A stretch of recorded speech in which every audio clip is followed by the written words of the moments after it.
할렐루야. 아멘. 예, 말씀을 깨닫는 지혜와 응답받는 기도의 은총이 오늘도 우리에게 넘치게 될 줄로 믿습니다. 아멘. 우리가 사무엘하를 지금 계속 살펴보고 있는데, 이 다윗이 왕위에 오르고 가장 먼저 한 일은 하나님의 궤를 찾아오는 일이죠. 그리고 그 이후에는 성전의 건축을 소망합니다. 그리고 정복 전쟁을 통해서 하나님께서 아브라함에게 약속하셨던 그 땅을 다 얻어내요. 할 일이 다 끝난 것 같잖아요. 그런데 아직 이 다윗이요, 할 일이 남았어요. 그 할 일이 뭐냐면은 은혜를 갚는 일이에요. 사울의 집에 원수를 갚는 게 아니라 은혜 갚는 일이 남았다라고 오늘 성경은 그렇게 말합니다. 내가 요나단으로 말미암아 그 사람에게 은총을 베풀리라 라고 성경은 말하지 않습니다. 은총이라는 단어는 히브리어로 헤세드라는 단어입니다. 헤세드. 이 헤세드는요, 특별히 어떤 사랑을 말하냐면요, 하나님께서 우리에게 일방적으로 부어주는 은혜를 말하는 거예요. 그리고 또 서로가 서로에 대한 약속 안에서 책임을 신실하게 다한다라는 뜻이에요. 그러니까 은총을 베푼다라는 다윗의 이 고백은 뭐냐면요, 내가 요나단을 생각하면 뭐 한다는 거예요? 그 받은 은혜를 그대로 내가 갚아주겠다라는 고백이 있는 거죠. 이 두 사람의 사이는 사실 사무엘상 18장에서도 보면 요나단은 다윗을 자기 생명같이 사랑하여 더불어 언약을 맺었다. 사무엘상 20장에서는 뭐라고 합니까? 너는 내가 사는 날 동안 여호와의 인자하심을 내게 베풀어서 나를 죽지 않게 할 뿐 아니라. 여호와께서 너 다윗의 대적들을 지면에서 다 끊어버리시더라도 너는 내 인자함을 내 집에서 영원히 끊어버리지 말라 하고, 이에 요나단이 다윗의 집과 언약하기를 여호와께서는 다윗의 대적들을 치실지어다 하니라. 다윗이요, 이때 받은 이 요나단의 은혜를 잊지 않았어요. 그래서 9장 2절에 사울의 집에 있던 한 종을 이제 데려다가 그 종에게 묻는 거예요. 여러분, 제가 성경에서 종의 이름, 여러분 종의 이름, 기억나는 종의 이름이 있으세요? 하면 아브라함의 종 엘리멜렉이 있을 테고, 그 다음에 저기 신약으로 넘어가면 이 오네시모, 이런 사람들이나 있지. 이 종의 이름이 성경에 기록되는 경우는 거의 없어요. 왜냐면은 고대 관점에서 종은 그저 이 인간이 아니라 도구에 불과하기 때문이죠. 근데 이 시바라는 종이 있는데, 이게 외국에선 괜찮은 이름인데 우리나라에선 발음 잘해야 돼요. 이게 시바라는 종이 있는데, 이 시바라는 종이 성경에 그 이름이 계속해서 언급이 돼요. 왜냐면은 이 무비보셋이라는 이 사울의 손자 요나단의 아들을 다윗 앞으로, 그 은혜의 자리 앞으로 데려오는 사람이기 때문에 그렇습니다. 우리 신앙의 사명도 이렇게 이곳에 있어요. 여기에 있는 거예요. 신앙은 절대로요, 대신 잘하지 않습니다.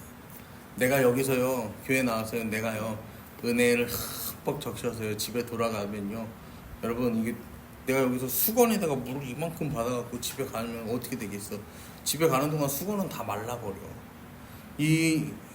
신앙의 현장으로 내 가족, 내 배우자, 내 자녀를 이끌어야지, 내가 어떻게 해갖고요 이걸 적시는 건요 쉽지 않아요. 그러면서 사무엘하 9장 6절부터 6절 8절에 보면 이 무비보셋이요 이제 요나단 앞에 나옵니다. 죄송합니다. 무비보셋이 다윗 앞에 나옵니다. 그러면서 이 죽은 개 같은 나를 돌아보시나이까 이렇게 고백하죠. 무비보셋이라는 이름의 뜻이요, 부끄러움을 흩트리는 자. 그러니까 이걸 직역을 해서 그렇게 하는 거고, 의역을 하면은 우상을 타파하는 자, 무립발이라고 해서요, 바알과 경쟁하는 자라는 뜻의 이름이 있습니다. 그러니까 요나단이 자기 아들의 이름을요 이렇게 멋들어지게 지은 거는 요나단이 허세에 가득 차서 그런 게 아니라 그 아들에게 신앙적 의미를 가득 담아서 이름을 지어주었던 것이죠.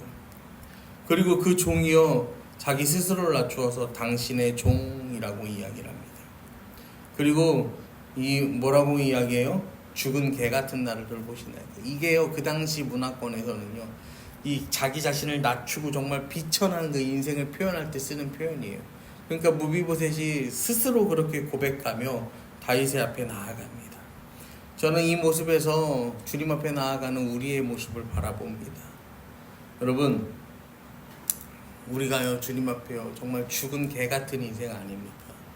그런데 오늘도 주님께서는 죽어 마땅한 우리의 이름을요 친히 불러주신다라는 거예요. 하나님 우리 부르실 때요 우리 이름을 부르며 사랑하는 내 아들, 사랑하는 내 딸아 이렇게 부르시지, 이 죽어 마땅한 자의 이름아, 이 죄인 놈아, 이 나쁜 놈아, 하나님께서는 그렇게 부르시지 않는다라는 거예요. 그리고 그 우리의 이름을 부르시면서 오늘도 주님께서는 무서워하지 말아라, 두려워하지 말아라, 내가 너와 함께 하겠다라고 말씀해 주신다라는 것입니다. 마태복음 11장 19절 말씀에서도요 예수님께서는 세리와 죄인들의 친구다라고 말씀하셨어요. 예수님은 우리가 생각할 땐 가치 없는 자, 은혜 없는 자, 의미가 없는 인생에요 찾아가셔요. 그런데요 예수님께서는 우리가 보기에만 그렇지 그 사람들 또한 다 뭐라는 거예요?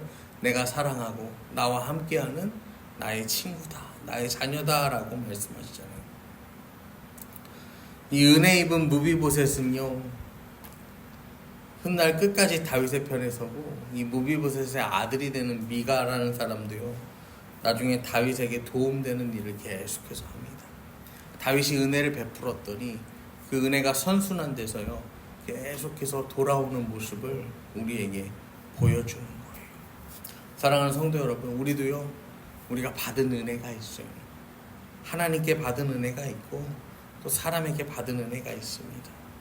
그러면 이제 우리는 어떻게 살아야 되냐면 그 은혜를 기억하면서 우리도 은혜 베푸는 삶을 어떻게 해요? 힘쓰는 대로 나아가야 한다라는 것입니다. 우리 가정에서, 직장에서, 또 세상 속에서 이 은혜를 흘려보낼 수 있는 넉넉한 그리스도인의 모습으로 살아가시기를 축복합니다. 아멘. 우리 주님께서도요 우리에게 은혜 베풀어 주시려고요 한 알의 미랄처럼 십자가에서요 죽으셨어요. 그 자신이 썩어져서 우리를 구원하셨어요.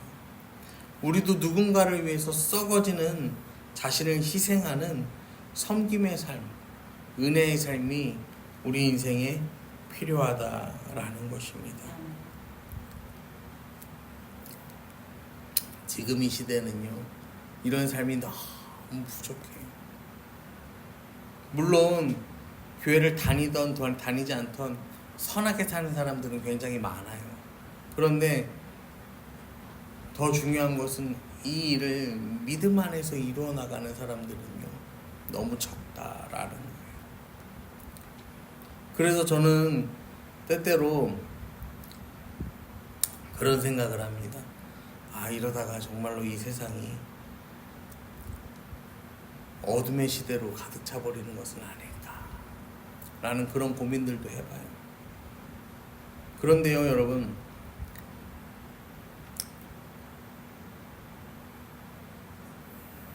참 어려워요. 이게 신앙이 어려워요.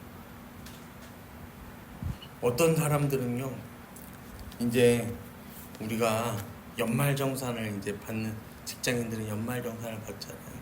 근데 교회 다니는 사람, 신앙을 가진 사람들인데 뭐하냐면 교회 헌금에서 연말정산 받는 것보다 퇴직연금이나 다른 데 투자해서 연말정산 받는 금액이 크다는 거야. 그래서 나는 이 금액을 그렇게 하겠다라는 사람들이 있어요. 그렇게 말하는 사람도 있고 진짜 그렇게 살아가는 사람들이 있어요. 제가요 그런 모습들을 보면서요